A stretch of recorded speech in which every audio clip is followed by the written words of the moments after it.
17% दुनिया की आबादी इस मुल्क च रह रही है।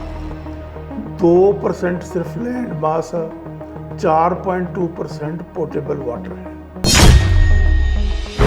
किस किस्म के क्राइसिस ਨੂੰ ਅਸੀਂ फेस ਕਰਨ जा रहे हैं सारा मुल्क और खास तौर पर पंजाब, ਜਿਹਦਾ पानी लुट लिया गया।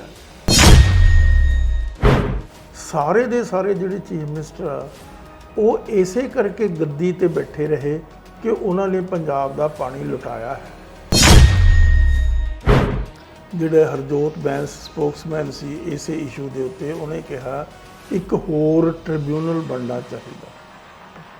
ਉਸ ਬੰਦੇ ਨੂੰ ਇਹੀ ਨਹੀਂ ਪਤਾ ਵੀ ਟ੍ਰਿਬਿਊਨਲ ਦੀ ਕੀ ਹੈਸੀਅਤ ਹੁੰਦੀ ਹੈ, ਉਹਦੀਆਂ ਕੀ ਇੰਪਲੀਕੇਸ਼ਨਸ ਹੁੰਦੀ ਹੈ, ਉਹ ਕਿਹਦੇ ਤੇ ਲੱਗ ਸਕਦਾ। ਜਿਹੜੇ ਦਰਿਆ ਜਿਨ੍ਹਾਂ ਸੂਬਿਆਂ ਦੇ ਵਿੱਚ ਹੜ੍ਹਾਂ ਦੀ ਬਰਬਾਦੀ ਕਰਦੇ ਆ, ਉਹਨਾਂ ਦਾ ਹੀ ਅਧਿਕਾਰ ਹੈ, ਕਨਸਟੀਟਿਊਸ਼ਨਲ ਰਾਈਟ ਆ ਉਹਨਾਂ ਦੇ ਬੈਨੀਫਿਟ ਲੈਣ ਦਾ। ਉਹ ਬੇਵਕੂਫੋ, ਉਹ ਲੋਕਾਂ ਨੂੰ ਬਰਬਾਦ ਕਰਨ ਵਾਲੇ ਆ ਜਿਹੜੇ ਤੁਸੀਂ ਸੋਸ਼ਲ ਮੀਡੀਆ ਤੇ ਚੈਨਲ ਚਲਾਉਂਦੇ ਹੋ, ਪੜ੍ਹ ਤਾਂ ਲਓ ਟ੍ਰਿਬਿਊਨਲ ਚੀਜ਼ ਕੀ ਆ, ਪੜ੍ਹ ਤਾਂ ਲਓ ਜਿਹੜੇ ਇਰਾਦੀ ਟ੍ਰਿਬਿਊਨਲ ਨੇ ਕਿਸ ਤਰੀਕੇ ਨਾਲ ਪੰਜਾਬ ਦੀ ਬਰਬਾਦੀ ਦਾ ਨੀਂਹ ਰੱਖੀ ਆ। ਪਰ ਜੋ ਉਸਨੇ ਉੱਥੇ ਕੀਤਾ ਉਹ ਐਂਟੀ ਪੰਜਾਬ 101%। ਪੰਜਾਬ ਦੀ ਬਰਬਾਦੀ ਦੇ ਉੱਤੇ ਉਹ ਆਪਣੀ ਮੋਹਰ ਲਗਵਾ ਕੇ ਆਇਆ। ਰੀਆਰਗੇਨਾਈਜੇਸ਼ਨ ਐਕਟ ਦੀਆਂ 78, 79, 80 ਧਾਰਾਵਾਂ ਤੁਸੀਂ ਸਾਡੇ ਤੇ ਧੱਕੇ ਨਾਲ ਲਾਈਆਂ। ਇਹਨਾਂ ਧਾਰਾਵਾਂ ਨੂੰ ਖਤਮ ਕਰੋ। ਇਹ ਦਰਿਆ ਸਾਡੇ ਆ, ਇਹ ਦਰਿਆ ਇੰਟਰਸਟੇਟ ਰਿਵਰ ਨਹੀਂ ਹੈਗੇ। ਔਰ ਤਿੰਨੇ ਧਾਰਾਵਾਂ 78, 79, 80 ਟੁੱਟ ਜਾਣੀਆਂ ਸੀ। ਲੇਕਿਨ ਬਦਕਿਸਮਤੀ ਪੰਜਾਬ ਦੀ ਇੰਦਰਾ ਗਾਂਧੀ ਨੇ ਦਰਬਾਰਾ ਸਿੰਘ, ਮੈਂ ਉਹਨੂੰ ਸਿੰਘ ਨਹੀਂ ਕਹਿੰਦਾ, ਦਰਬਾਰਾ ਕਹਿੰਦਾ, ਉਹ ਬੰਦਾ ਇਸ ਕਿਸਮ ਦਾ ਨਾਲਾਇਕ ਸੀ ਜਿਸ ਕਿਸਮ ਦੇ ਆ ਦੋ ਉੱਤੇ ਗਏ। ਸਾਰਾ ਮਸਲਾ ਚੱਲਿਆ ਕਿੱਥੋਂ? ਕਪੂਰੀ ਤੋਂ, ਜਿੱਥੇ SYL ਦੀ ਨੀਂਹ ਰੱਖੀ। ਇੰਦਰਾ ਗਾਂਧੀ ਬਜ਼ਿੱਦ ਸੀ ਕਿ ਹਰ ਕੀਮਤ ਤੇ ਪੰਜਾਬ ਦਾ ਪਾਣੀ ਲੁੱਟਣਾ, ਹਰ ਕੀਮਤ ਤੇ ਸਿੱਖ ਮੈਜੋਰਿਟੀ ਏਰੀਆ ਜਿਹੜਾ ਪੰਜਾਬ ਆ ਉਸ ਨੂੰ ਤਬਾਹ ਕਰਕੇ ਖੁਸ਼ਹਾਲ ਕਰਨਾ ਹਿੰਦੂ ਸਟੇਟਾਂ ਨੂੰ। ਮੈਂ ਤਾਂ ਸਿੱਧਾ ਖੁੱਲ੍ਹਾ ਹੋ ਕੇ ਗੱਲ ਕਰਦਾ। ਅੱਜ ਦੁਨੀਆ ਦੇ ਵਿੱਚ ਜਿਹੜੀਆਂ ਲੜਾਈਆਂ ਹੋ ਰਹੀਆਂ ਨਾ, ਇਜ਼ਰਾਈਲ ਤੇ ਪੈਲਸਤੀਨ ਦੀ ਲੜਾਈ ਦਾ ਆਧਾਰ ਕੀ ਹੈ? ਪਾਣੀ ਹੈ। ਅੱਜ ਚਾਈਨਾ ਤੇ ਇੰਡੀਆ ਦੀ ਜਿਹੜੀ ਲੜਾਈ ਹੈ, ਲੋਕ ਸਮਝਦੇ ਨਹੀਂ। ਅਗਲਿਆਂ ਨੇ ਤਿੱਬਤ ਜਿਹੜੀ ਬਫਰ ਸਟੇਟ ਸੀ ਅੰਗਰੇਜ਼ਾਂ ਨੇ ਰੱਖੀ ਗਈ, ਇੰਡੀਆ ਤੇ ਪਾਕਿਸਤਾਨ, ਦਲਾਈ ਲਾਮਾ ਜਿੱਥੋਂ ਆਇਆ, ਉਸ ਦੇ ਵਿੱਚ ਦੁਨੀਆ ਦੇ ਸਭ ਤੋਂ ਵੱਡੇ ਗਲੇਸ਼ੀਅਰਸ ਆ। ਉਹਨਾਂ ਨੇ ਜਦੋਂ ਪਾਣੀ ਮੰਗਿਆ ਤਾਂ ਕੈਨੇਡਾ ਵਾਲੇ ਕਹਿੰਦੇ you can have as much gold as you want, you can have as much silver as you want, you can have as much oil you want, you can have as much lumber you want, ਲੱਕੜ ਨੂੰ lumber ਕਹਿੰਦੇ, but not A drop of water, not A drop of water. ਜਿਹੜੀਆਂ ਸੁਚੇਤ ਕੌਮਾਂ ਉਹ ਆਪਣਾ ਪਾਣੀ ਨਹੀਂ ਦਿੰਦੀਆਂ, ਉਹ ਆਪਣਾ ਸੋਨਾ ਚਾਂਦੀ ਲੁਟਾ ਸਕਦੀਆਂ। TV84 ਇੰਡੀਆ ਦੇ ਨਾਲ ਜੁੜੇ ਹੋ ਦੋਸਤੋ, ਮੈਂ ਰਜਿੰਦਰ ਸਿੰਘ ਸਭਰਾ ਪੰਜਾਬ ਦੇ ਨਾਲ ਜੁੜੇ तमाम ਮੁੱਦਿਆਂ ਨੂੰ ਲੈ ਕੇ ਤੁਹਾਡੇ ਸਨਮੁਖ ਹਾਜ਼ਰ ਹੁੰਦੇ ਹਾਂ। ਮੌਜੂਦਾ ਸਮੇਂ ਦੇ ਵਿੱਚ ਆਮ ਆਦਮੀ ਪਾਰਟੀ ਸੱਤਾ ਦੇ ਵਿੱਚ ਆਈ ਹੈ, ਪਰ ਕਿਤੇ ਨਾ ਕਿਤੇ ਇਹ ਖਦਸ਼ਾ ਜਤਾਇਆ ਜਾ ਰਿਹਾ ਹੈ ਕਿ ਜਿਸ ਤਰੀਕੇ ਦੇ ਨਾਲ ਆਮ ਆਦਮੀ ਪਾਰਟੀ ਦੇ ਵੱਲੋਂ ਫੈਸਲੇ ਲਏ ਜਾ ਰਹੇ ਨੇ, ਉਹ ਭਵਿੱਖ ਦੇ ਵਿੱਚ ਪੰਜਾਬ ਦੇ ਲੋਕਾਂ ਦੇ ਵਾਸਤੇ ਬਹੁਤ ਘਾਤਕ ਸਿੱਧ ਹੋ ਸਕਦੇ ਨੇ। ਤਾਂ ਪਿਛਲੇ ਦਿਨੀ ਜੈਪੁਰ ਦੇ ਵਿੱਚ ਜਿਹੜਾ ਹੈ ਪੰਜਾਬ ਸਰਕਾਰ ਦੇ ਸਮੇਤ ਵੱਖ-ਵੱਖ ਸੂਬਿਆਂ ਦੀਆਂ ਸਰਕਾਰਾਂ ਨੇ ਜਿਹੜੀਆਂ ਉਹ ਕੇਂਦਰ ਸਰਕਾਰ ਦੇ ਨਾਲ ਜੈਪੁਰ ਦੇ ਵਿੱਚ ਇੱਕ 9 ਜੁਲਾਈ ਨੂੰ ਨਦਰਨ ਜ਼ੋਨਲ ਦੀ ਕੌਂਸਲ ਦੀ ਮੀਟਿੰਗ ਕਰਦੇ ਨੇ। ਤਾਂ ਉਹਦੇ ਵਿੱਚ ਕਿਸ ਤਰੀਕੇ ਦੇ ਨਾਲ ਪੰਜਾਬ ਸਰਕਾਰ ਦਾ ਰਿਐਕਸ਼ਨ ਕੀ ਰਹਿੰਦਾ ਹੈ, ਕਿਤੇ ਨਾ ਕਿਤੇ ਬਹੁਤ ਵੱਡੇ ਸਵਾਲੀਆ ਚਿੰਨ੍ਹ ਲੱਗ ਰਹੇ ਨੇ ਕਿ ਉੱਥੇ ਜਿਸ ਤਰੀਕੇ ਦੇ ਨਾਲ ਪੰਜਾਬ ਸਰਕਾਰ ਦੇ ਵੱਲੋਂ ਜਿਹੜੇ ਮਤੇ ਰੱਖੇ ਗਏ ਨੇ ਜਾਂ ਮਤੇ ਪਾਸ ਕਰਵਾਏ ਗਏ ਨੇ, ਉਹ ਪੰਜਾਬ ਦੇ ਲੋਕਾਂ ਦੇ ਵਾਸਤੇ ਬਹੁਤ ਘਾਤਕ ਨੇ। ਤਾਂ ਸਾਡੇ ਨਾਲ ਮੁੱਦਿਆਂ ਦੇ ਮਾਹਰ ਡਾਕਟਰ ਗੁਰਦਰਸ਼ਨ ਸਿੰਘ ਢਿੱਲੋਂ ਨੇ, ਉਹਨਾਂ ਦੇ ਨਾਲ ਗੱਲਬਾਤ ਕਰ ਲੈਂਦੇ। ਡਾਕਟਰ ਸਾਹਿਬ, ਸਭ ਤੋਂ ਪਹਿਲਾਂ ਸਵਾਗਤ ਹੈ ਜੀ। ਵਾਹਿਗੁਰੂ ਜੀ ਕਾ ਖਾਲਸਾ, ਵਾਹਿਗੁਰੂ ਜੀ ਕੀ ਫਤਿਹ। ਤੁਹਾਨੂੰ ਵੀ, ਤੁਹਾਡੇ ਸਰੋਤਿਆਂ ਨੂੰ ਵੀ ਜੀ। ਡਾਕਟਰ ਸਾਹਿਬ, ਸਭ ਤੋਂ ਪਹਿਲਾਂ ਸਵਾਲ ਹੈ, ਤੇ ਜਿਹੜੀ ਸਰਕਾਰ ਹੁੰਦੀ ਹੈ ਉਹ ਸੂਬਿਆਂ ਦੀ ਰਖਵਾਲੀ ਹੁੰਦੀ, ਇੱਕ ਤਰੀਕੇ ਦੇ ਨਾਲ ਸੂਬਿਆਂ ਦੀ ਮਾਂ ਬਣ ਕੇ ਚੱਲਦੀ ਹੈ। ਤਾਂ ਪਿਛਲੇ ਸਮੇਂ ਦੇ ਦਰਮਿਆਨ ਜਿਹੜੀ ਕੇਂਦਰ ਸਰਕਾਰ ਦੇ ਨਾਲ ਜੈਪੁਰ ਦੇ ਵਿੱਚ ਵੱਖ-ਵੱਖ ਸੂਬਿਆਂ ਦੇ ਜਿਹੜੇ ਨੁਮਾਇੰਦੇ ਜਾਂ ਉਹਨਾਂ ਦੇ ਮੁੱਖ ਮੰਤਰੀ ਨੇ ਜਾਂ ਹੋਰ ਅਧਿਕਾਰੀ, ਉਹਨਾਂ ਦੀ ਗੱਲਬਾਤ ਹੁੰਦੀ ਹੈ।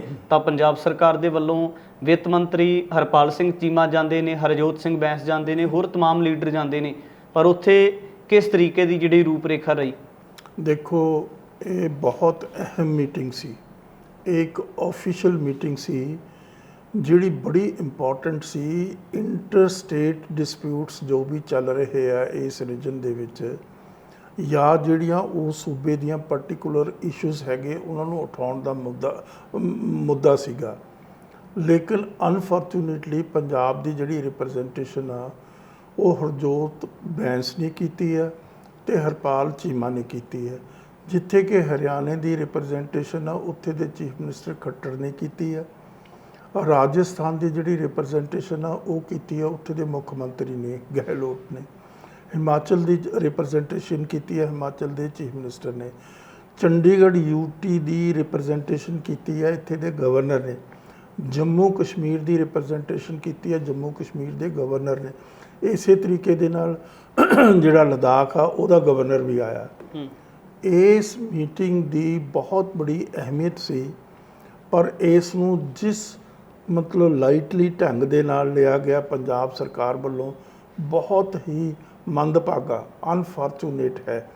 ਕਿਉਂਕਿ ਇਸ ਮਤਲਬ ਮੀਟਿੰਗ ਦੇ ਵਿੱਚ ਹਰ ਚੀਜ਼ ਰਿਕਾਰਡ ਹੋਈ ਹੈ, ਹਰ ਚੀਜ਼ ਦੀਆਂ ਇੰਪਲੀਕੇਸ਼ਨਸ ਹੈਗੀਆਂ।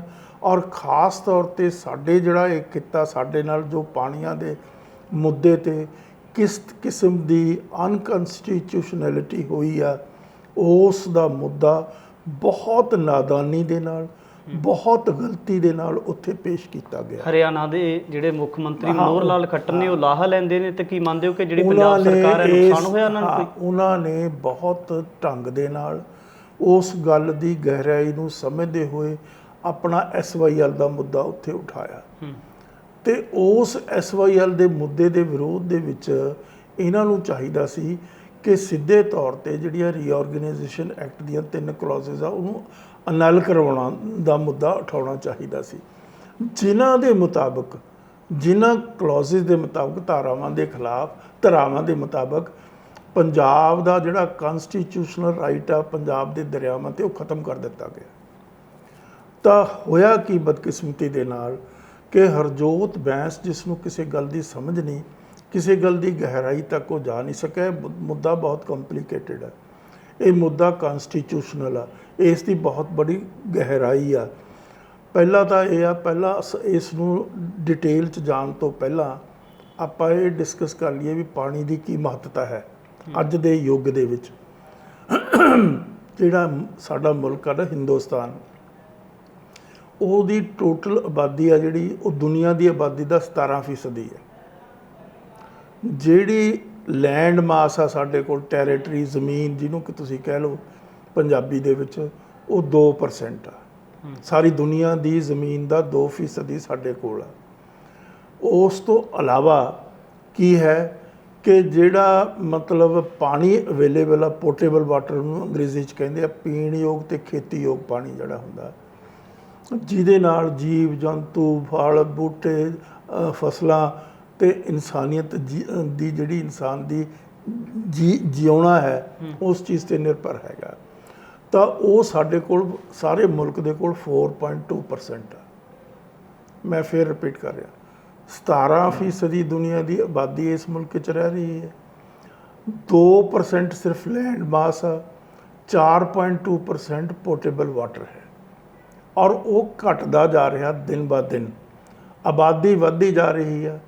ਔਰ ਜਿਹੜੀ ਪਾਣੀ ਦੀ ਕੰਜ਼ੰਪਸ਼ਨ ਹੈ, ਮੈਂ ਨਹੀਂ ਕਹਿ ਰਿਹਾ, ਵਰਲਡ ਦੀਆਂ ਜਿਹੜੀਆਂ ਅਥਾਰਟੀ ਜਿਨ੍ਹਾਂ ਨੇ ਇਸ ਚੀਜ਼ ਨੂੰ ਬਹੁਤ ਡੀਪਲੀ ਸਾਰੀ ਜ਼ਿੰਦਗੀ ਲਾ ਕੇ ਸਟੱਡੀ ਕੀਤਾ, 21 ਸਾਲ ਤੋਂ ਬਾਅਦ, ਹਰ 21 ਸਾਲ ਤੋਂ ਬਾਅਦ ਪਾਣੀ ਦੀ ਜਿਹੜੀ ਰਿਕੁਆਇਰਮੈਂਟ ਆ, ਚਾਹੇ ਉਹ ਖੇਤੀ ਨੂੰ ਲੈ ਲਈਏ, ਚਾਹੇ ਉਹ ਜੀਵ ਜੰਤੂਆਂ ਲਈ ਲੈ ਲਈਏ, ਚਾਹੇ ਇਨਸਾਨੀਅਤ ਲਈ ਲੈ ਲਈਏ, ਉਹ ਦੁੱਗਣੀ ਹੋ ਜਾਂਦੀ ਹੈ 21 ਸਾਲ ਮਗਰੋਂ।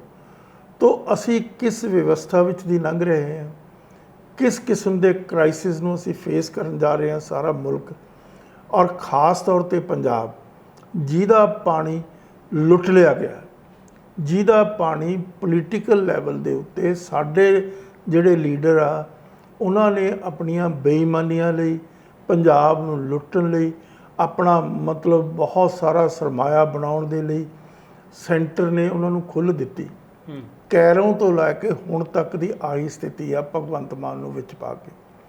ਵਿੱਚੇ ਦਰਬਾਰਾ, ਵਿੱਚੇ ਹਰਚੰਦ ਲੌਂਗੋਵਾਲ, ਵਿੱਚੇ ਬਾਦਲ, ਸਾਰੇ ਜਿਹੜੇ ਚੀਫ ਮਿਨਿਸਟਰ ਹੈ ਉਹ ਇਸ ਗੱਲ ਲਈ ਸੁਹਿਰਦ ਨਹੀਂ ਰਹੇ। ਮੈਂ ਇੱਥੇ ਖਾਸ ਤੌਰ ਤੇ ਇੱਕ ਸਟੇਟਮੈਂਟ ਦੇਣੀ ਚਾਹੁੰਦਾ, ਸਾਰੇ ਦੇ ਸਾਰੇ ਜਿਹੜੇ ਚੀਫ ਮਿਨਿਸਟਰ ਆ ਉਹ ਇਸੇ ਕਰਕੇ ਗੱਦੀ ਤੇ ਬੈਠੇ ਰਹੇ ਕਿ ਉਹਨਾਂ ਨੇ ਪੰਜਾਬ ਦਾ ਪਾਣੀ ਲੁਟਾਇਆ ਹੈ।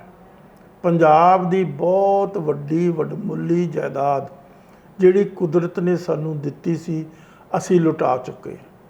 ਅਸੀਂ ਆਪਣੀਆਂ ਆਉਣ ਵਾਲੀਆਂ ਜਿਹੜੀਆਂ ਜਿਨਸਾਂ ਹੈਗੀਆਂ ਉਹਨਾਂ ਨੂੰ ਬਰਬਾਦ ਕਰਨ ਦੀ ਨੀਂਹ ਰੱਖ ਚੁੱਕੇ ਹਾਂ, ਉਹ ਬਰਬਾਦ ਹੋ ਰਹੀਆਂ ਹੈਗੀਆਂ।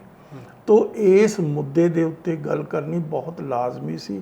ਇਹਨੂੰ ਸੰਜੀਦਗੀ ਨਾਲ ਉੱਥੇ ਜਾ ਕੇ ਬਾਦਲੀਲ ਵਿਦ ਐਵੀਡੈਂਸ ਦੇਣਾ ਰੱਖਣਾ ਚਾਹੀਦਾ ਸੀ। ਕੀ ਕਹਿਣਾ ਚਾਹੀਦਾ ਸੀ, ਇਹ ਕੀ ਕਹਿ ਕੇ ਆਏ ਆ ਉਹ ਵੀ ਦੱਸ ਦਿੰਦੇ ਆ।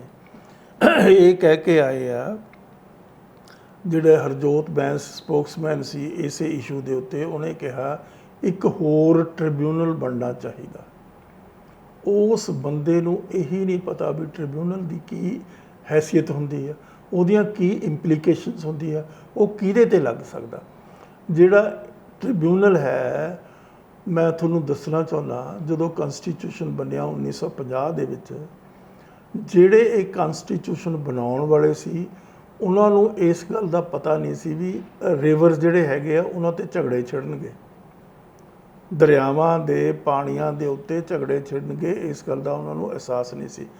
ਉਹਨਾਂ ਨੇ ਕਨਸਟੀਟਿਊਸ਼ਨ ਦੇ ਵਿੱਚ ਇਸ ਕਿਸਮ ਦੀ ਕੋਈ ਗੱਲ ਲਿਖੀ ਨਹੀਂ, ਜਿਹੜਾ ਓਰੀਜਨਲ ਕਨਸਟੀਟਿਊਸ਼ਨ ਬਣਿਆ। ਜਦੋਂ 1956 ਦੇ ਵਿੱਚ ਰੀਆਰਗੇਨਾਈਜੇਸ਼ਨ ਹੋਈ ਸਟੇਟਾਂ ਦੀ, ਐਕਟ ਬਣਿਆ ਵੀ ਜਿਹੜਾ ਮੁਲਕ ਆ ਜਿਸ ਕਿਸਮ ਦੀ ਕਮਿਟਮੈਂਟ ਲੀਡਰਾਂ ਨੇ ਕੀਤੀ ਸੀ ਪ੍ਰੀ ਪਾਰਟੀਸ਼ਨ ਡੇਜ਼ ਦੇ ਵਿੱਚ ਵੀ ਉਹਨਾਂ ਨੂੰ ਜ਼ਬਾਨਾਂ ਦੇ ਆਧਾਰ ਦੇ ਉੱਤੇ ਤੇ ਕਲਚਰਲ ਬੇਸਿਸ ਦੇ ਉੱਤੇ ਉਹਨਾਂ ਦੀ ਡਿਵੀਜ਼ਨ ਕਰ ਦਿਓ।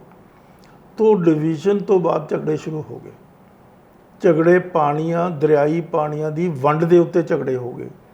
ਜਿਹੜੇ ਅਪਰ ਰਿਪੇਰੀਅਨ ਸਟੇਟਾਂ ਸੀਗੀਆਂ ਜਿਹਨਾਂ ਉਹਨਾਂ ਸੂਬਿਆਂ 'ਚ ਝਗੜੇ ਸ਼ੁਰੂ ਹੋਏ ਜਿਹੜੇ ਇੰਟਰਸਟੇਟ ਰਿਵਰ ਸੀ, ਇੱਕ ਸੂਬੇ ਤੋਂ ਦੂਸਰੇ ਸੂਬੇ ਵਿੱਚ ਜਾਂਦੇ ਸੀ। ਸਮਝ ਗਏ ਮੇਰੀ ਗੱਲ?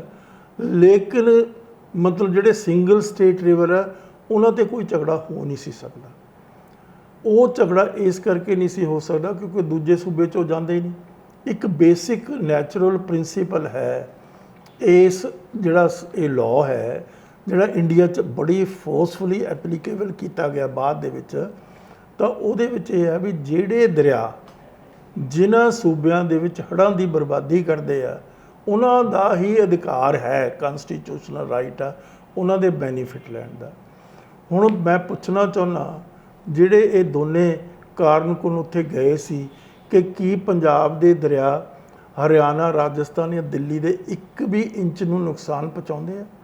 1980 ਦੇ ਵਿੱਚ ਪੰਜਾਬ 'ਚ ਬਹੁਤ ਘਾਤਕ ਕਿਸਮ ਦੇ ਫਲੱਡਸ ਆਏ, ਜਿਹਦੇ ਵਿੱਚ ਵਰਲਡ ਬੈਂਕ ਦੀ ਰਿਪੋਰਟ ਉਸ ਵੇਲੇ ਦੀ ਆ ਕਿ $1 ਬਿਲੀਅਨ ਦਾ ਨੁਕਸਾਨ ਪੰਜਾਬ ਦਾ ਮਾਲੀ ਨੁਕਸਾਨ ਹੋਇਆ। ਜਾਨੀ ਨੁਕਸਾਨ ਨਹੀਂ ਉਹ ਦੱਸ ਸਕੇ, ਕਿੰਨੇ ਪਸ਼ੂ ਮਰੇ, ਕਿੰਨੇ ਡੰਗਰ ਮਰੇ, ਕਿੰਨੇ ਬੰਦੇ ਮਰੇ। ਤੋ ਮੇਰਾ ਮਤਲਬ ਕਹਿਣ ਦਾ ਇਹ ਆ, ਉਹਨਾਂ ਫਲੱਡਸ ਦੇ ਵਿੱਚ ਹਰਿਆਣੇ ਦਾ 1 ਪੈਸੇ ਦਾ ਨੁਕਸਾਨ ਨਹੀਂ ਹੋਇਆ, ਰਾਜਸਥਾਨ ਦਾ 1 ਪੈਸੇ ਦਾ ਨੁਕਸਾਨ ਨਹੀਂ ਹੋਇਆ, ਨਾ ਮਾਲੀ ਨਾ ਜਾਨੀ। ਦਿੱਲੀ ਦਾ 1 ਪੈਸੇ ਦਾ ਨੁਕਸਾਨ ਨਹੀਂ ਹੋਇਆ। ਤਾਂ ਫਾਇਦਾ ਤਾਂ ਉਹਨਾਂ ਨੇ ਸਾਰੇ ਉਠਾ ਲਏ, ਨੁਕਸਾਨ ਝੇਲਿਆ ਪੰਜਾਬ ਨੇ, ਪੰਜਾਬ ਦੇ ਲੋਕਾਂ ਨੇ, ਪੰਜਾਬ ਦੀ ਪ੍ਰਕਿਰਤੀ ਨੇ, ਪੰਜਾਬ ਦੀਆਂ ਫਸਲਾਂ ਨੇ, ਪੰਜਾਬ ਦੇ ਜਾਨਵਰਾਂ ਨੇ, ਡੰਗਰਾਂ ਨੇ, ਜਿਹੜੇ ਘਰਾਂ ਦੇ ਮਵੇਸ਼ੀ ਜਾਨਵਰ ਹੁੰਦੇ ਆ। ਡਾਕਟਰ ਸਾਹਿਬ, ਪੰਜਾਬ ਦੇ ਪਾਣੀਆਂ ਦੀ ਗੱਲ ਕਰਦੇ ਹਾਂ, ਬੜਾ ਇੱਕ ਸੰਗੀਨ ਮਸਲਾ ਹੈ। ਤਾਂ ਜਿੱਥੇ ਪੰਜਾਬ ਦੇ ਆਮ ਲੋਕ ਇਸ ਮਸਲੇ ਨੂੰ ਲੈ ਕੇ ਚਿੰਤਤ ਨੇ, ਤਾਂ ਜਿਹੜੀਆਂ ਸੱਤਾ ਦੇ ਵਿੱਚ ਪਹਿਲਾਂ ਸਰਕਾਰਾਂ ਰਹੀਆਂ, ਕੈਪਟਨ ਅਮਰਿੰਦਰ ਸਿੰਘ ਨੂੰ ਪੰਜਾਬ ਦੇ ਪਾਣੀਆਂ ਦਾ ਰਾਖਾ ਕਿਹਾ ਜਾਂਦਾ ਸੀ। ਫਿਰ ਉਹ ਜਿਹੜੇ ਲੋਕ ਸੀ, ਉਹ ਜਿਹੜੀਆਂ ਸਰਕਾਰਾਂ ਰਹੀਆਂ ਸੀ, ਏਡੇ ਵੱਡੇ ਵੱਡੇ ਲੀਡਰ ਰਹੇ ਸੀਗੇ, ਪ੍ਰਕਾਸ਼ ਸਿੰਘ ਬਾਦਲ ਦੀ ਗੱਲ ਕੀਤੀ ਜਾਂਦੀ ਹੈ, ਫਿਰ ਉਹਨਾਂ ਲੋਕਾਂ ਨੇ ਇਸ ਮਸਲੇ ਨੂੰ ਸੁਹਿਰਦਗੀ ਦੇ ਨਾਲ ਕਿਉਂ ਨਹੀਂ ਲਿਆ? ਮੈਂ ਉਹੀ ਤੁਹਾਨੂੰ ਦੱਸਦਾ ਨਾ, ਉਹ ਈਵਨ ਕੈਪਟਨ ਅਮਰਿੰਦਰ ਸਿੰਘ ਦੀ ਵੀ ਤੁਹਾਨੂੰ ਗੱਲ ਦੱਸਦਾ, ਇਹ ਇੱਕ ਭੁਲੇਖਾ ਪਾਇਆ ਗਿਆ ਹੈ ਕਿਉਂਕਿ ਉਹਨੇ ਜਿਹੜਾ termination of agreements act pass ਕਰਵਾਇਆ ਸੀ 2004 'ਚ, ਪਰ ਉਹਦਾ ਪਿਛੋਕੜ ਤਾਂ ਦੇਖੋ। ਜਦੋਂ SYL ਦੀ ਨੀਂਹ ਰੱਖੀ ਗਈ ਸੀ, ਉਹ ਕਿਹਦੇ ਨਾਲ ਖੜਾ ਸੀ? ਪੰਜਾਬ ਦੇ ਲੋਕਾਂ ਨਾਲ ਖੜਾ ਸੀ ਕਿ ਇੰਦਰਾ ਗਾਂਧੀ ਦੇ ਨਾਲ ਖੜਾ ਸੀ? ਉਹ ਇੰਦਰਾ ਗਾਂਧੀ ਦੇ ਨਾਲ ਖੜਾ ਸੀ। ਦਰਬਾਰੇ ਨੇ ਜਦੋਂ ਕੇਸ ਵਿਡਰਾ ਕੀਤਾ ਸੁਪਰੀਮ ਕੋਰਟ ਦੇ ਵਿੱਚ, ਉਹ ਕਿਹਦੇ ਨਾਲ ਖੜਾ ਸੀ? ਅਮਰਿੰਦਰ ਸਿੰਘ ਦਰਬਾਰੇ ਨਾਲ ਖੜਾ ਸੀ। ਤਾਂ ਹੁਣ ਮੈਂ ਤੁਹਾਨੂੰ ਇਹਦੀ ਸਾਰੀ ਡਿਟੇਲ ਦੱਸਦਾ ਕਿ ਗੱਲ ਕੀ ਹੈ। ਤਾਂ ਮੈਂ ਦੱਸ ਰਿਹਾ ਸੀ ਵੀ ਓਰੀਜਨਲੀ ਇੰਡੀਅਨ ਕਨਸਟੀਟਿਊਸ਼ਨ 'ਚ ਡਿਸਟ੍ਰੀਬਿਊਸ਼ਨ ਆਫ ਰਿਵਰ ਵਾਟਰ 'ਤੇ ਕੋਈ ਗੱਲ ਨਹੀਂ ਲਿਖੀ ਗਈ। ਤਾਂ ਜਦੋਂ ਰੀਆਰਗੇਨਾਈਜੇਸ਼ਨ ਸਟੇਟਾਂ ਦੀ ਹੋਈ, ਝਗੜੇ ਚੱਲ ਪਏ। ਜਿਹੜੇ ਅੱਪਰ ਰਿਪੇਰੀਅਨ ਜਿੱਥੋਂ ਨਿਕਲਦੇ ਆ ਦਰਿਆ, ਉਹ ਉਹਨਾਂ ਨੇ ਕਿਹਾ ਵੀ ਅਸੀਂ ਨਹੀਂ ਕੁਝ ਵੀ ਦੇਣਾ ਲੋਅਰ ਰਿਪੇਰੀਅਨ ਸਟੇਟਾਂ ਨੂੰ, ਪਰ ਨੁਕਸਾਨ ਤਾਂ ਲੋਅਰ ਰਿਪੇਰੀਅਨ ਸਟੇਟਾਂ ਦਾ ਵੀ ਹੁੰਦਾ, ਸਮਝ ਕੇ ਨਹੀਂ। ਤਾਂ ਉਸ ਤੋਂ ਬਾਅਦ ਉਹਨਾਂ ਨੇ ਕੀ ਕੀਤਾ, ਹੁਣ ਇੱਥੇ ਖਾਸ ਤੌਰ 'ਤੇ ਮੈਂ ਤੁਹਾਨੂੰ ਦੱਸਦਾ, ਰਿਪੀਟ ਕਰੂੰਗਾ ਇਸ ਨੂੰ। Interstate water distribution act of 1960, ਉਹਦੇ ਉੱਤੇ ਜਿਹੜਾ ਹੈ ਟ੍ਰਿਬਿਊਨਲ ਐਕਟ ਆ, ਟ੍ਰਿਬਿਊਨਲ ਬਣੇਗਾ। ਟ੍ਰਿਬਿਊਨਲ ਫੈਸਲਾ ਕਰੇਗਾ ਕਿ ਜਿਹੜੇ ਇੰਟਰਸਟੇਟ ਰਿਵਰ ਦੇ ਡਿਸਪਿਊਟ ਆ ਉਹਨਾਂ ਦਾ ਕਿਸ ਤਰੀਕੇ ਨਾਲ ਸੈਟਲਮੈਂਟ ਕੀਤੀ ਜਾਵੇ। Interstate water disputes tribunal act of 1966, ਦੁਬਾਰਾ ਫਿਰ interstate water disputes tribunal act ਬਣਾਇਆ ਸਰਕਾਰ ਨੇ 1960 ਦੇ ਵਿੱਚ, ਵੀ ਸਾਰੇ ਝਗੜੇ ਇੰਟਰਸਟੇਟ ਰਿਵਰ ਦੇ ਉਹਨਾਂ ਕੋਲ ਰੈਫਰ ਕਰੋ ਔਰ ਟ੍ਰਿਬਿਊਨਲ ਫੈਸਲੇ ਕਰ ਦੇਗਾ, ਜਿਹੜਾ ਅਸੀਂ ਅਪਾਇੰਟ ਕਰਾਂਗੇ, ਸੈਂਟਰ ਨੇ ਕਿਹਾ। ਠੀਕ ਕਿਹਾ, ਲੇਕਿਨ ਸਾਡੇ ਜਿਹੜੇ ਰਿਵਰ ਆ ਰਾਵੀ, ਬਿਆਸ, ਸਤਲੁਜ, ਦੂਜੇ ਜਿਹੜੇ 2 ਰਿਵਰ ਆ ਆਲਰੇਡੀ ਚਨਾਬ ਤੇ ਦੂਸਰੇ ਜੇਹਲਮ, ਉਹ ਆਲਰੇਡੀ ਪਾਕਿਸਤਾਨ ਦੇ ਵਿੱਚ ਜਾ ਰਹੇ ਆ। ਸਾਡੇ ਇਹ ਤਿੰਨੇ ਦਰਿਆ ਪੰਜਾਬ ਦੀ ਸੋਵਰੇਨਿਟੀ ਸੀ ਇਸ ਦੇ ਉੱਤੇ। ਇਹਨਾਂ ਨੂੰ ਜਾਣ ਬੁੱਝ ਕੇ ਪਹਿਲੇ ਜਿਹੜੇ ਸਾਡੇ ਰੂਲਰ ਸੀ, ਜਿਹਦੇ 'ਚ ਬਲਵੰਤ ਸਿੰਘ ਸੀ, ਇੱਕ ਕੁਮੇਦਾਨ ਸੀ, ਬੇਵਕੂਫ ਆਦਮੀ ਇੱਥੇ ਦਾ PCS ਆਫਿਸਰ ਸੀ, ਉਸ ਨੇ ਚਲਾ ਕੇ ਅੱਡੀਆਂ ਚੱਕ ਕੇ ਗੱਲ ਕਹੀ, ਟ੍ਰਿਬਿਊਨਲ ਕੋ ਭੇਜ ਦਿਓ। ਟ੍ਰਿਬਿਊਨਲ, ਅਗਲੇ ਨੇ ਟ੍ਰਿਬਿਊਨਲ, ਇਰਾਦੀ ਟ੍ਰਿਬਿਊਨਲ ਅਪਾਇੰਟ ਕਰਤਾ। ਇਰਾਦੀ ਟ੍ਰਿਬਿਊਨਲ ਦੀ ਰਿਪੋਰਟ 100% ਪੰਜਾਬ ਦੇ ਵਿਰੋਧ ਦੇ ਵਿੱਚ ਆ। ਜਦ ਕਿ ਅਸੀਂ ਰੌਲਾ ਪਾਉਂਦੇ ਉਸ ਵੇਲੇ ਥੱਕ ਗਏ ਵੀ ਟ੍ਰਿਬਿਊਨਲ ਨੂੰ ਮਤ ਦਿਓ, ਇਹ ਟਰੈਪ ਹੈ, ਇਹ ਟਰੈਪ ਹੈ। ਹੁਣ ਮੈਂ ਤੁਹਾਨੂੰ ਹੋਰ ਦੱਸਦਾ, ਆ ਤੁਹਾਡੇ ਸੋਸ਼ਲ ਮੀਡੀਆ ਚਲਾਉਣ ਵਾਲੇ ਮਹਾ ਮੂਰਖ, ਜਿਹਨਾਂ ਦੇ ਬਹੁਤ ਵੱਡੇ ਉਹਨਾਂ ਦੀ ਨੰਬਰ ਚੱਲਦੇ ਆ, ਉਹਨਾਂ ਨੇ ਵੀ ਇਸ ਗੱਲ ਦੇ ਗੁਣਗਾਨ ਕੀਤੇ ਆ ਵੀ ਜਿਹੜਾ ਇਹ ਉੱਥੇ ਟ੍ਰਿਬਿਊਨਲ ਮੰਨ ਕੇ ਆਇਆ, ਬਹੁਤ ਵਧੀਆ ਗੱਲ ਹੋਈ। ਉਹ ਬੇਵਕੂਫੋ, ਉਹ ਲੋਕਾਂ ਨੂੰ ਬਰਬਾਦ ਕਰਨ ਵਾਲੇ ਆ ਜਿਹੜੇ ਤੁਸੀਂ ਸੋਸ਼ਲ ਮੀਡੀਆ 'ਤੇ ਚੈਨਲ ਚਲਾਉਂਦੇ ਹੋ, ਪੜ੍ਹਤਾ ਲਓ ਟ੍ਰਿਬਿਊਨਲ ਚੀਜ਼ ਕੀ ਆ, ਪੜ੍ਹਤਾ ਲਓ ਜਿਹੜੇ ਇਰਾਦੀ ਟ੍ਰਿਬਿਊਨਲ ਨੇ ਕਿਸ ਤਰੀਕੇ ਨਾਲ ਪੰਜਾਬ ਦੀ ਬਰਬਾਦੀ ਦਾ ਨੀਂਹ ਰੱਖੀ ਆ। ਤੋ ਟ੍ਰਿਬਿਊਨਲ ਨਹੀਂ ਲੱਗ ਸਕਦਾ, ਟ੍ਰਿਬਿਊਨਲ ਉਹਨਾਂ ਸਟੇਟਾਂ 'ਤੇ ਲੱਗ ਸਕਦਾ ਜਿੱਥੇ ਇੰਟਰਸਟੇਟ ਰਿਵਰ ਹੈਗੇ, ਕਿਉਂਕਿ ਉਹਦੀ ਡੈਫੀਨੇਸ਼ਨ 'ਚ interstate water disputes tribunal act ਹੈ ਉਹ। ਪਰ ਬੜੇ ਆਪਣੇ ਆਪ ਨੂੰ ਕਹਿੰਦੇ, ਇੱਕ ਰੰਧਾਵਾ ਚਲਾਉਂਦਾ, ਕਿਹੜਾ ਚਲਾਉਂਦਾ ਉਹ ਚੈਨਲ ਜਿਹਾ, ਉਹ ਬੜਾ ਮਤਲਬ, ਫਿਰ ਮੈਂ ਉਹਨੂੰ ਫੋਨ ਕੀਤਾ, ਫੋਨ ਨਹੀਂ ਉਹਨੇ ਚੱਕਿਆ। ਇਸੇ ਤਰੀਕੇ ਨਾਲ ਇੱਕ ਪੰਨੂ ਆ, ਉਹ ਬੜਾ ਆਪਣੇ ਆਪ ਨੂੰ ਕਹਿੰਦਾ ਮੈਂ ਦੁਨੀਆ ਦਾ ਐਕਸਪਰਟ ਆ। ਤੂੰ ਕਿਸ ਕਿਸਮ ਦਾ ਐਕਸਪਰਟ ਹੈ, ਤੈਨੂੰ ਉਸ ਟਾਈਟਲ ਦਾ ਹੀ ਨਹੀਂ ਪਤਾ। ਇੰਟਰਸਟੇਟ ਪਹਿਲਾਂ ਦੱਸ ਵੀ ਜਿਹੜੇ ਪੰਜਾਬ ਦੇ ਰਿਵਰ ਆ ਭਲਿਆ ਲੋਕਾਂ, ਉਹ ਕੀ ਇੰਟਰਸਟੇਟ ਹੈਗੇ ਕਿ ਨਹੀਂ? ਮਤਲਬ ਕਿੱਡੇ ਉਹ ਚੈਨਲ ਚਲਾਉਂਦੇ ਆ ਔਰ ਕਿਸ ਤਰੀਕੇ ਦੇ ਨਾਲ ਆਪਣੀ ਹਉਮੈ ਦੇ ਵਿੱਚ ਪੰਜਾਬ ਦੀ ਬਰਬਾਦੀ ਵੱਲ ਨੂੰ ਮੂੰਹ ਕਰਦੇ ਆ। ਇਸ ਕਿਸਮ ਦੀਆਂ ਸਟੇਟਮੈਂਟਾਂ ਉਹ ਦੇ ਰਹੇ ਆ। ਮੈਂ ਦੱਸਦਾ ਹਾਂ, ਸੋਸ਼ਲ ਮੀਡੀਆ 'ਤੇ ਇੱਕ ਰੰਧਾਵੇ ਦਾ ਚੱਲਦਾ, ਮੈਨੂੰ ਤਾਂ ਨਾਂ ਹੀ ਭੁੱਲ ਜਾਂਦਾ ਉਹਦਾ, ਬਹੁਤ ਜ਼ਿਆਦਾ ਹੰਕਾਰ ਦੇ ਵਿੱਚੋਂ ਬੰਦਾ ਬੜੇ ਸਪੈਸ਼ਲਿਸਟ ਲਿਆਂਦੇ, ਉਹਨੇ ਵੀ ਗੁਣਗਾਨ ਗਾਏ ਕਿ ਬਹੁਤ ਵਧੀਆ ਕੰਮ ਕਰਕੇ ਆਏ ਆ। ਹਰਜੋਤ ਬੈਂਸ ਜ਼ੋਨਲ ਮੀਟਿੰਗ ਦੇ ਵਿੱਚ, ਜਿੱਥੇ ਉਹ ਕਹਿ ਕੇ ਆਇਆ ਵੀ ਟ੍ਰਿਬਿਊਨਲ ਬਣੂਗਾ। ਇਸੇ ਤਰੀਕੇ ਨਾਲ ਪੰਨੂ, ਉਹ ਕਹਿੰਦਾ ਮੈਂ ਦੁਨੀਆ ਦਾ ਐਕਸਪਰਟ ਹਾਂ ਪਾਣੀਆਂ ਦੇ ਉੱਤੇ, ਔਰ ਉਹ ਜਾ ਕੇ ਕੁਮੇਦਾਨ ਦੀ ਤਾਰੀਫ ਕਰ ਰਿਹਾ ਵੀ ਉਹਨੇ ਬਹੁਤ ਵਧੀਆ ਕੰਮ ਕੀਤਾ। ਬਰਬਾਦੀ ਪੰਜਾਬ ਦੀ ਟ੍ਰਿਬਿਊਨਲ ਨੇ ਲਿਆਂਦੀ ਆ। ਟ੍ਰਿਬਿਊਨਲ ਇੱਕ ਟਰੈਪ ਆ, ਟਰੈਪ ਲੈ ਕੀਤਾ ਸੀ ਉਸ ਵੇਲੇ ਦੀ ਸਰਕਾਰ ਨੇ। ਉਹ ਟ੍ਰਿਬਿਊਨਲ ਮੰਨ ਲਿਆ ਰਾਜੀਵ ਲੌਂਗੋਵਾਲ ਅਕੋਰਡ ਦੇ ਵਿੱਚ ਵੀ, ਸਮਝ ਗਏ ਕਿ ਨਹੀਂ? ਔਰ ਉਸ ਨੇ ਪੰਜਾਬ ਨੂੰ ਬਰਬਾਦ ਕਰਕੇ ਰੱਖ ਦਿੱਤਾ। ਤੋ ਗੱਲ ਕੀ ਹੈ, ਮੈਂ ਉਹਨਾਂ ਖਾਸ ਤੌਰ 'ਤੇ ਉਹਨਾਂ ਚੈਨਲ ਵਾਲਿਆਂ ਨੂੰ ਵੀ ਸੰਕੇਤ ਕਰਕੇ ਦੱਸਣਾ ਚਾਹੁੰਦਾ ਤੁਹਾਡੇ ਰਾਹੀਂ ਕਿ ਭਾਈ ਉਸ ਜਿਹੜਾ ਐਕਟ ਹੈ 1960 ਦਾ interstate water disputes tribunal act ਆ, ਉਹ ਇੰਟਰਸਟੇਟ ਐਕਟ ਹੈ, ਉਹ ਸਿੰਗਲ ਸਟੇਟ ਰਿਵਰਸ 'ਤੇ ਨਹੀਂ ਲੱਗਦਾ। ਸਾਡੇ ਜਿਹੜੇ ਦਰਿਆ ਪੰਜਾਬ ਦੇ, ਉਹ ਕਿਸ ਚੀਜ਼ ਦੇ ਵਿੱਚ ਜਾ ਕੇ ਗਿਰਦੇ ਆ? ਉਹ ਸਿੰਧ ਦੇ ਵਿੱਚ ਕਰਦੇ ਆ। ਸਾਡੀ ਜਿਹੜੀ ਸਾਰੀ ਇਹ ਲੈਂਡ ਆ, ਇਸ ਦੀ ਇਹ ਸਿੰਧ ਦਾ ਬੇਸਨ ਹੈ। ਦਰਿਆ ਦੀ ਜਿਹੜੀ ਡੈਫੀਨੇਸ਼ਨ ਹੁੰਦੀ ਹੈ ਉਹ ਹੁੰਦੀ ਆ ਜਿਹੜੇ ਸਿੱਧੇ ਜਾ ਕੇ ਸਮੁੰਦਰ 'ਚ ਗਿਰ ਜਾਂਦੇ। ਸਾਡੇ ਜਿਹੜੇ ਦਰਿਆ ਤਿੰਨੇ ਦੇ ਤਿੰਨੇ, ਇਹ ਸਿੱਧੇ ਸਮੁੰਦਰ 'ਚ ਨਹੀਂ ਗਿਰਦੀ, ਟ੍ਰਿਬਿਊਟਰੀ ਹੈਗੀ ਆ ਸਿੰਧ ਦਰਿਆ ਅਸਲੀ। ਇਸੇ ਕਰਕੇ ਸਿੰਧ ਦੀ ਇਸ ਨੂੰ ਬੇਸਿਨ ਕਹਿੰਦੇ ਆ, ਪ੍ਰਸਾਈਜ਼ਲੀ ਜੇ ਜ਼ਿਆਦਾ ਬੈਟਰ ਲਫ਼ਜ਼ ਯੂਜ਼ ਕਰ ਵੈਲੀ ਕਹਿ ਦਿੰਦੇ ਆ, ਸਮਝੇ ਕਿ ਨਹੀਂ। ਤੋ ਇਹ ਜਿਹੜੀ ਸਾਰੀ ਦੀ ਸਾਰੀ ਸਿੰਧ ਦੀ ਵੈਲੀ ਆ, ਜਿਹੜਾ ਸਾਡਾ ਪ੍ਰੈਜ਼ੈਂਟ ਪੰਜਾਬ ਵੀ ਅਤੇ ਉੱਧਰਲਾ ਪੰਜਾਬ ਵੀ, ਇਹ ਸਿੰਧ ਦੀ ਵੈਲੀ ਹੈ। ਇਸੇ ਸਿੰਧ ਘਾਟੀ ਦੀ ਉਹ ਕਹਿੰਦੇ ਆ ਨਾ ਤੁਸੀਂ ਸਿਵਲਾਈਜੇਸ਼ਨ ਨੂੰ, ਸਮਝ ਗਏ ਨੇ ਮੇਰੀ ਗੱਲ। ਤੋ ਇਸੇ ਤਰੀਕੇ ਨਾਲ ਗੰਗਾ ਦੀ ਘਾਟੀ ਆ, ਗੰਗਾ ਬਹੁਤ ਵੱਡਾ ਦਰਿਆ। ਤਾਂ ਜਦੋਂ ਇਹ ਦਰਿਆ ਜਿਹੜੇ ਹੁੰਦੇ ਆ ਉਹ ਵੱਡੇ ਦਰਿਆ 'ਚ ਮਿਲ ਜਾਂਦੇ ਆ, ਉਹਨਾਂ ਦੀ ਆਇਡੈਂਟੀ ਖਤਮ ਹੋ ਗਈ। ਜਦੋਂ ਦਰਿਆ ਇਹ ਪੰਜੇ ਦਰਿਆ ਗਿਰ ਗਏ ਸਿੰਧ ਦੇ ਵਿੱਚ, ਤਾਂ ਕਿੱਥੇ ਰਹਿ ਗਏ ਉਹ? ਉਹਨਾਂ ਦੀ ਆਇਡੈਂਟੀਟੀ ਉਹ ਖਤਮ ਹੋ, ਕਿੱਥੇ ਰਹਿ ਗਿਆ ਸਤਲੁਜ, ਕਿੱਥੇ ਰਹਿ ਗਿਆ ਬਿਆਸ, ਕਿੱਥੇ ਰਾਵੀ, ਕਿੱਥੇ ਚਨਾਬ, ਕਿੱਥੇ ਜੇਹਲਮ, ਸਮਝੇ ਕਿ ਨਹੀਂ। ਉਹ ਤਾਂ ਸਿੰਧ ਬਣ ਗਿਆ ਨਾ। ਸਿੰਧ ਜਾ ਕੇ ਗਿਰਦਾ ਅੱਗੇ ਸਮੁੰਦਰ ਦੇ ਦਰਿਆ ਸਿੰਧ ਹੈ। ਸਿੰਧ ਦੀ ਇਹ ਘਾਟੀ ਆ, ਬੇਸਨ ਸਿੰਧ ਦਾ, ਵੈਲੀ ਸਿੰਧ ਦੀ ਹੈ। ਇਸੇ ਤਰੀਕੇ ਦੇ ਨਾਲ ਜਿਹੜਾ ਜਮਨਾ ਦਰਿਆ, ਹੋਰ ਵੀ ਉਹਦੇ 'ਚ ਬਹੁਤ ਨਾਲੇ, ਛੋਟੇ ਮੋਟੇ ਦਰਿਆ, ਹੋਰ ਚੀਜ਼ਾਂ ਗਿਰਦੀਆਂ, ਤਾਂ ਉਹ ਜਦੋਂ ਗਿਰ ਜਾਂਦੇ ਆ ਉਸ ਦੇ ਵਿੱਚ, ਤਾਂ ਉਹਨਾਂ ਦੀ ਆਇਡੈਂਟੀਟੀ ਖਤਮ ਹੋ ਗਈ। ਜਮਨਾ ਜਦੋਂ ਗਿਰ ਗਈ ਇਸ ਗੰਗਾ ਦੇ ਵਿੱਚ, ਤਾਂ ਕਿੱਥੇ ਰਹਿ ਗਈ ਜਮਨਾ? ਦਿਖਦੀ ਨਹੀਂ ਨਾ ਜਮਨਾ। ਜਮਨਾ ਤਾਂ ਉਨੀ ਦੇਰ ਦਿਖਦੀ ਹੈ ਜਿੰਨੀ ਦੇਰ ਉਹ ਗੰਗਾ 'ਚ ਨਹੀਂ ਗਿਰਦੀ, ਸਮਝੇ ਕਿ ਨਹੀਂ।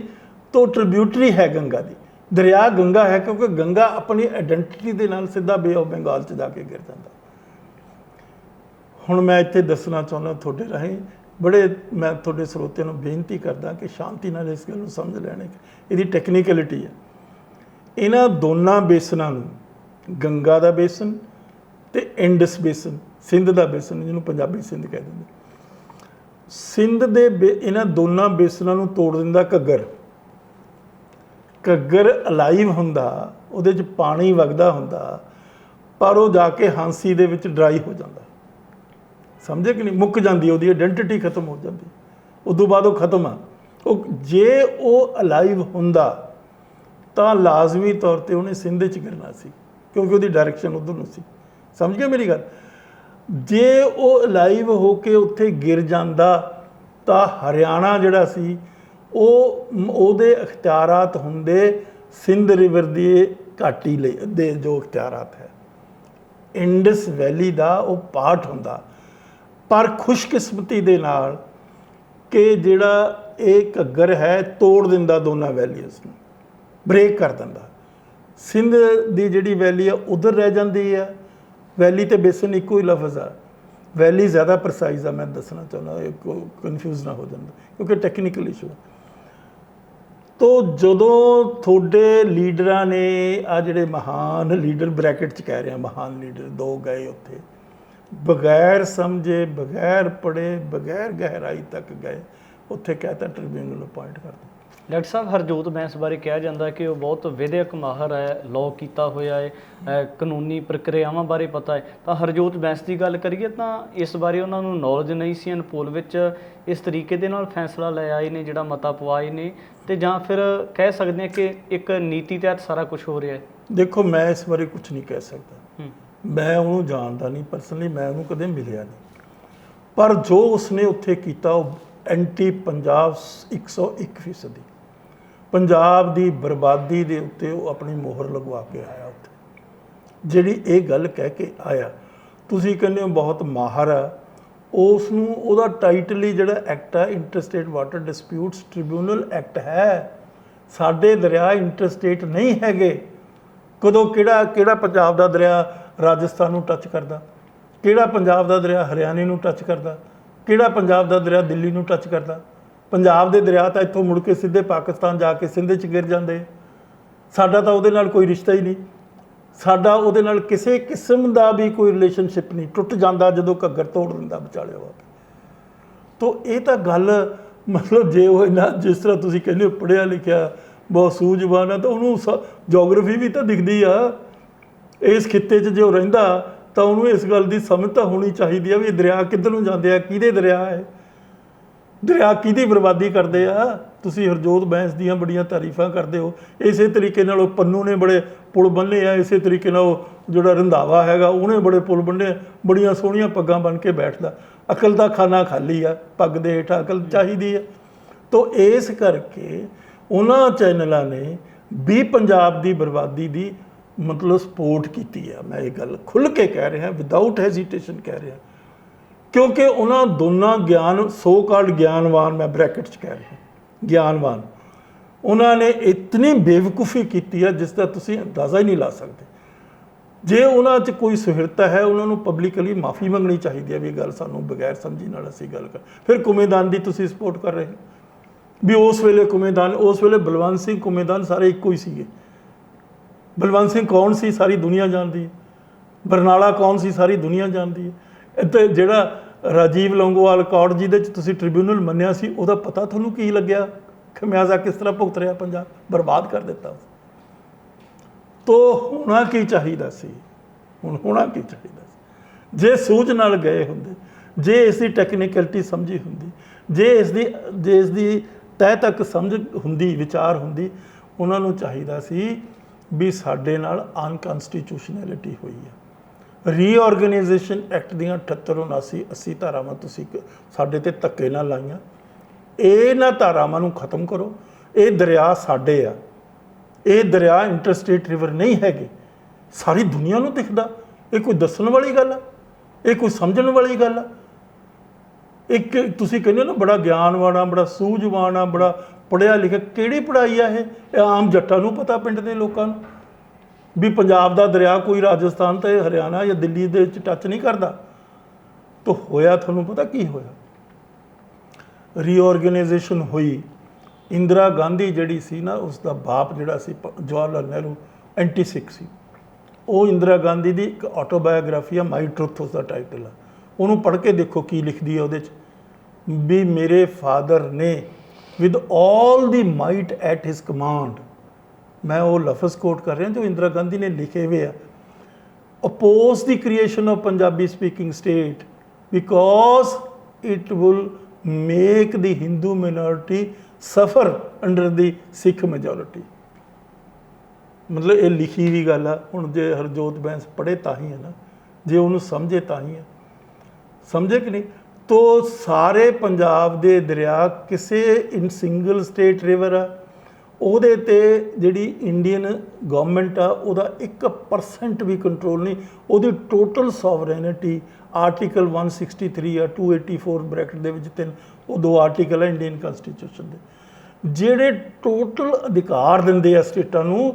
ਉਹਨਾਂ ਦੇ ਜਿਹੜੇ ਆਪਣੇ ਦਰਿਆ ਹੈਗੇ ਸਿੰਗਲ ਸਟੇਟ ਰਿਵਰ, ਸੋਵਰੇਨਿਟੀ ਦਿੰਦੇ ਆ ਉਹਨਾਂ ਨੂੰ, ਕਿਉਂਕਿ ਧਰਤੀ ਦੇ ਵਿੱਚੋਂ ਨਿਕਲ, ਧਰਤੀ ਜਦੋਂ ਤੁਹਾਡੀ ਸਟੇਟ ਤਾਂ ਧਰਤੀ ਤੋਂ ਬਗੈਰ ਬਣ ਹੀ ਨਹੀਂ ਸਕਦੀ, ਲੈਂਡ ਤੋਂ ਬਗੈਰ। ਤਾਂ ਲੈਂਡ ਦੀ ਬਾਈ ਪ੍ਰੋਡਕਟ ਹੈ ਦਰਿਆ। ਹੁਣ ਦਰਿਆ 2 ਤਰ੍ਹਾਂ ਦੇ ਹੁੰਦੇ ਆ। ਹੁਣ ਕਿੰਨੀ ਗੱਲਾਂ ਸਮਝਾਵਾਂ, ਮੇਰਾ ਦਿਮਾਗ ਫੇਲ ਹੋ ਜਾਂਦਾ ਹੈ, ਮੈਂ ਥੱਕ ਜਾਂਦਾ। 2 ਕਿਸਮ ਦੇ ਦਰਿਆ ਹੁੰਦੇ ਆ। ਇੱਕ ਦਰਿਆ ਹੁੰਦੇ ਆ ਗਲੇਸ਼ੀਅਰ ਫੈਡ, ਜਿਹੜੇ ਗਲੇਸ਼ੀਅਰਸ ਤੋਂ ਚੱਲਦੇ ਆ, ਉਹ ਹਮੇਸ਼ਾ ਚੱਲਦੇ ਰਹਿੰਦੇ ਆ, ਕਿਉਂਕਿ ਗਲੇਸ਼ੀਅਰਸ ਦੇ ਵਿੱਚ ਬਹੁਤ ਵੱਡੇ ਮਤਲਬ ਬਰਫਾਂ ਜੰਮੀਆਂ ਹੁੰਦੀਆਂ, ਉਹ ਪਿਘਲਦੇ ਰਹਿੰਦੇ, ਚੱਲਦੇ ਰਹਿੰਦੇ। ਇੱਕ ਹੁੰਦੇ ਆ ਫੋਰੈਸਟ ਫੈਡ, ਜਿਹੜੇ ਦਰਖਤਾਂ ਦੇ ਜੜ੍ਹਾਂ ਦੇ ਵਿੱਚੋਂ ਨਿਕਲ ਕੇ ਪਾਣੀ ਸੁੰਦਾ ਰਹਿੰਦਾ, ਉਹ ਚੱਲਦੇ ਰਹਿੰਦੇ।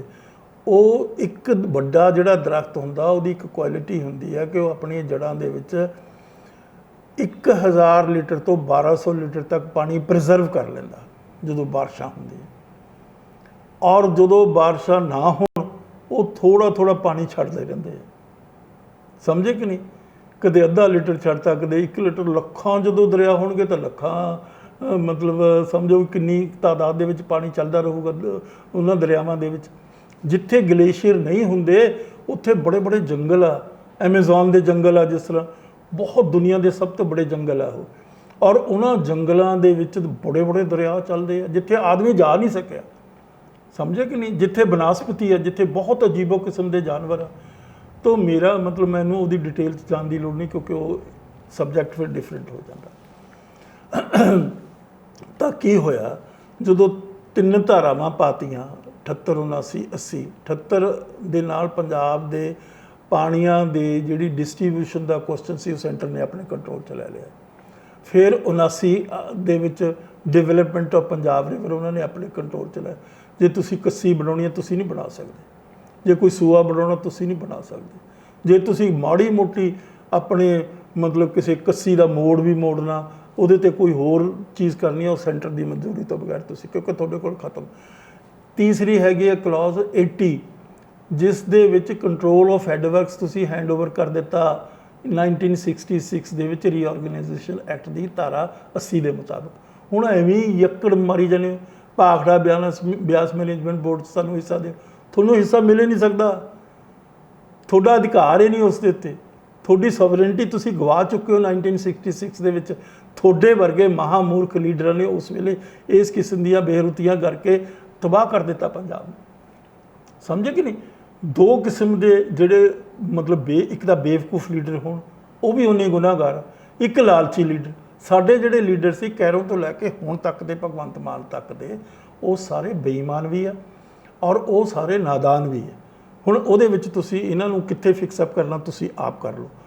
ਤੋ ਇਸ ਕਰਕੇ ਰੀਆਰਗੇਨਾਈਜੇਸ਼ਨ ਐਕਟ ਦੀਆਂ ਧਾਰਾਵਾਂ ਦੇ ਵਿਰੋਧ ਵਿੱਚ ਬੋਲਣਾ ਚਾਹੀਦਾ ਸੀ ਔਰ ਜਿਹੜਾ ਟ੍ਰਿਬਿਊਨਲ ਦੇ ਵਿਰੋਧ ਦੇ ਵਿੱਚ ਬੋਲਣਾ ਚਾਹੀਦਾ ਵੀ ਸਾਡਾ ਤਾਂ ਇੰਟਰਸਟੇਟ ਰਿਵਰ ਹੈ ਨਹੀਂ, ਅਸੀਂ ਕਿਉਂ ਟ੍ਰਿਬਿਊਨਲ ਮੰਨੀਏ। ਟ੍ਰਿਬਿਊਨਲ ਤੁਸੀਂ ਆਪ ਹੀ ਮੰਨ ਲਿਆ, ਅਗਲੇ ਨੇ ਪ੍ਰੋਸੀਡਿੰਗਸ ਤੁਹਾਡੀਆਂ ਰਿਕਾਰਡ ਕਰ ਲਈਆਂ। ਅੱਜ ਮੈਂ ਦੱਸਣਾ ਚਾਹੁੰਦਾ ਇਹਨਾਂ ਜਿਹੜੇ ਤੁਹਾਡੇ ਇਹ ਦੋ ਮਿਨਿਸਟਰ ਗਏ ਆ ਕਿ ਦੁਨੀਆ ਦੀਆਂ ਲੜਾਈਆਂ ਦਾ ਆਧਾਰ ਹੈ ਵਰਲਡ ਬੈਂਕ ਦੀ ਰਿਪੋਰਟ ਆ, ਉਹ ਪਾਣੀ ਹੋਏਗਾ। ਆਉਣ ਵਾਲੀਆਂ ਦੁਨੀਆ ਦੀਆਂ ਲੜਾਈਆਂ, ਪਾਣੀ ਦੁਨੀਆ ਦੇ ਵਿੱਚ ਅਵੇਲੇਬਲ ਨਹੀਂ, ਪੋਰਟੇਬਲ ਵਾਟਰ। ਥੋੜ੍ਹੇ ਜਿਹੇ ਮੁਲਕ ਆ ਦੁਨੀਆ ਦੇ ਵਿੱਚ ਜਿੱਥੇ ਪਾਣੀ ਮੁਹੱਈਆ ਹੈ, ਜਿਸ ਤਰ੍ਹਾਂ ਕੈਨੇਡਾ ਇੱਕ ਮੁਲਕ ਆ ਜਿਹਦੇ ਕੋਲ ਬਹੁਤ ਪਾਣੀ, ਅਮਰੀਕਾ ਕੋਲ ਪਾਣੀ ਨਹੀਂ ਹੈ, ਸਮਝੇ ਕਿ ਨਹੀਂ। ਕੈਲੀਫੋਰਨੀਆ ਡੈਜ਼ਰਟ ਹੈ। ਹੁਣ ਜੇ ਇਹਨਾਂ ਨੂੰ ਸਮਝਾਈਏ ਤਾਂ ਇਹ ਸਮਝ ਨਹੀਂ ਸਕਦੇ, ਕਿਉਂਕਿ ਇਹਨਾਂ ਦਾ ਹੰਕਾਰ, ਸਰਕਾਰ ਦਾ ਹੰਕਾਰ ਬਹੁਤ ਵੱਡਾ ਹੁੰਦਾ, ਕਿਉਂਕਿ ਝੰਡੀ ਲੱਗੀ ਆ, ਵੱਡੀ ਮਤਲਬ ਕੋਠੀ ਮਿਲੀ ਵੀ ਆ, ਸਰ ਲੋਕ ਕਰਦੇ ਆ, ਉਸੇ 'ਚ ਪਾਗਲ ਹੋ ਜਾਂਦੇ ਆ ਲੋਕ।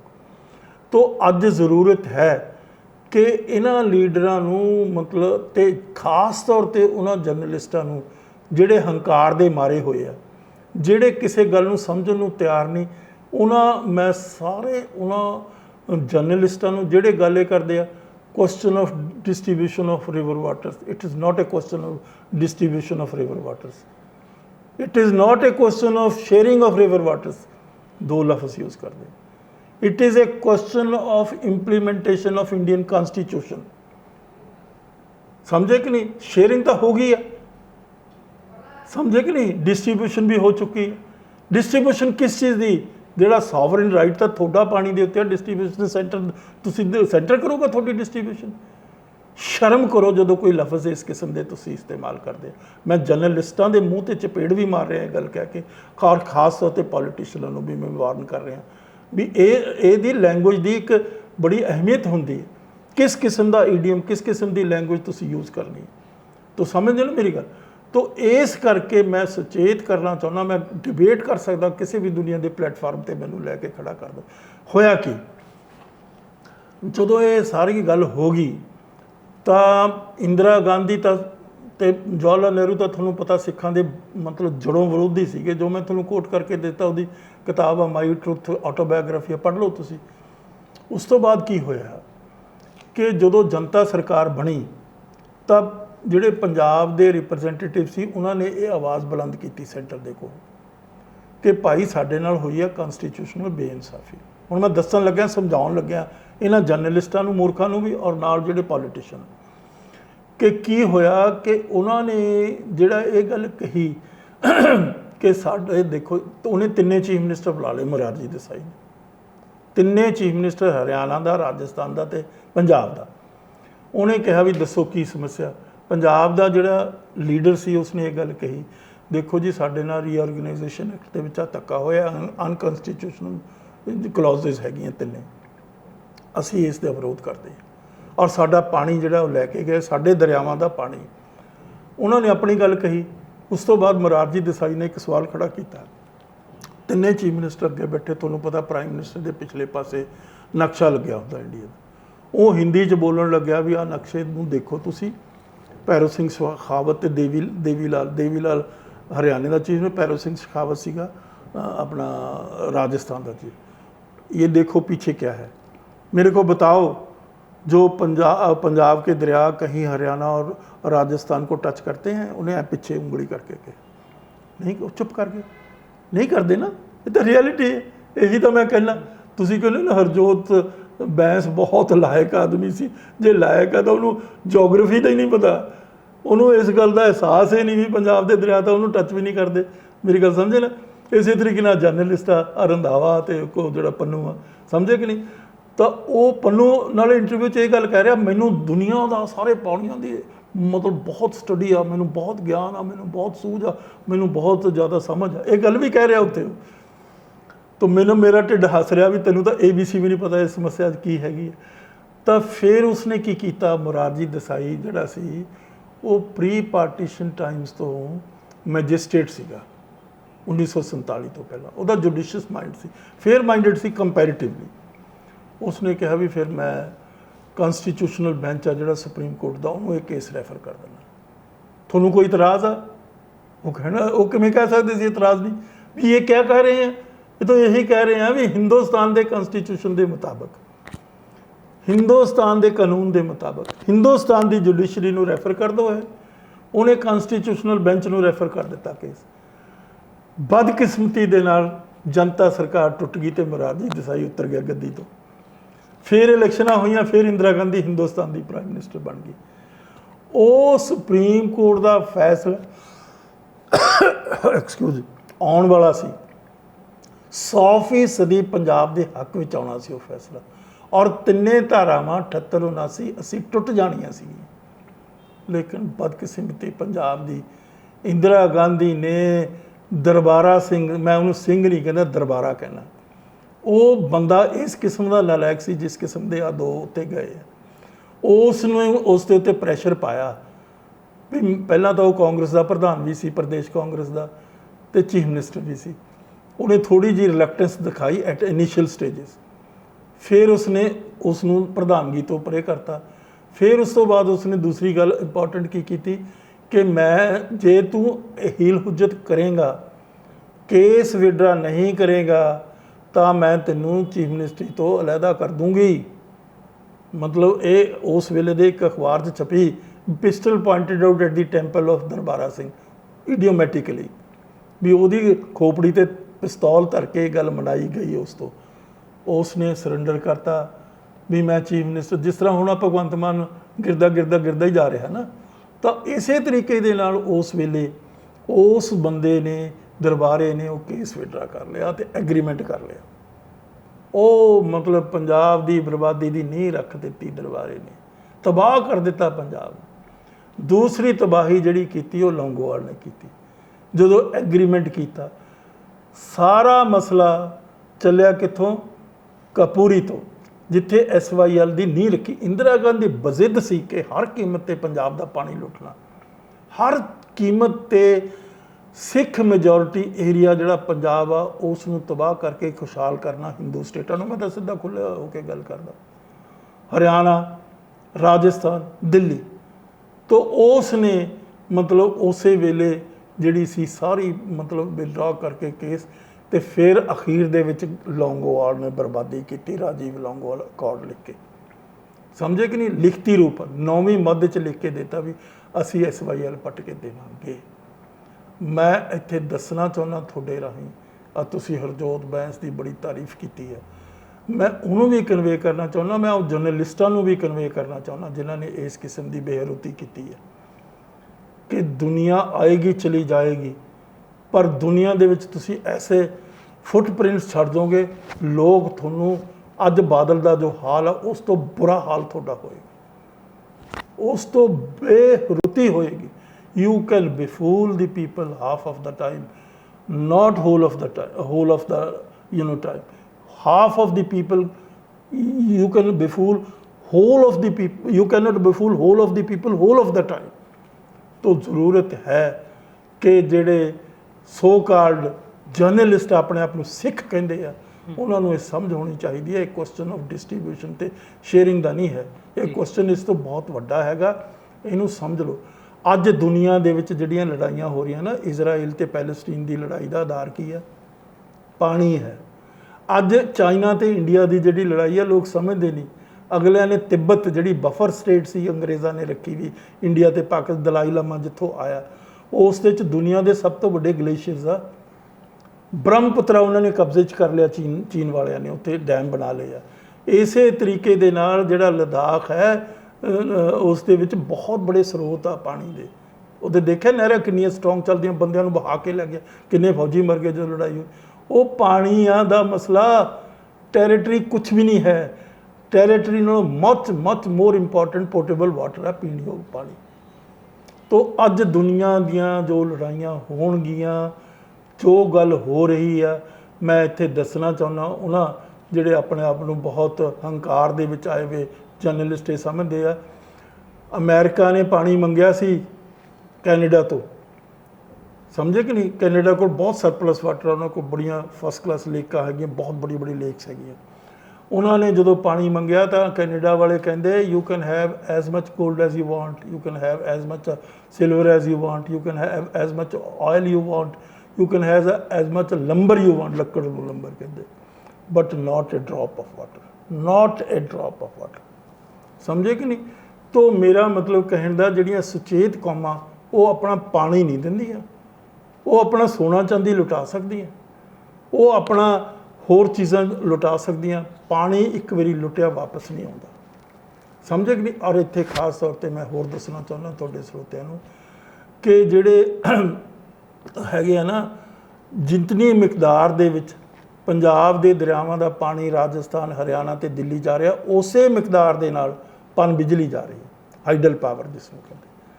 ਤਬਾਹ ਤੁਸੀਂ ਦੋਨੇ ਪਾਸੇ ਹੋ ਗਏ, ਫਿਊਚਰ ਤੁਸੀਂ ਖਤਮ ਕਰ ਲਿਆ, ਪ੍ਰੋਸਪੈਰਿਟੀ ਤੁਸੀਂ ਹੈਂਡਓਵਰ ਕਰ ਦਿੱਤੀ ਤੇ ਉਹਨਾਂ ਨੂੰ, ਬਗਾਨਿਆਂ ਨੂੰ, ਦੁਸ਼ਮਣਾਂ ਨੂੰ।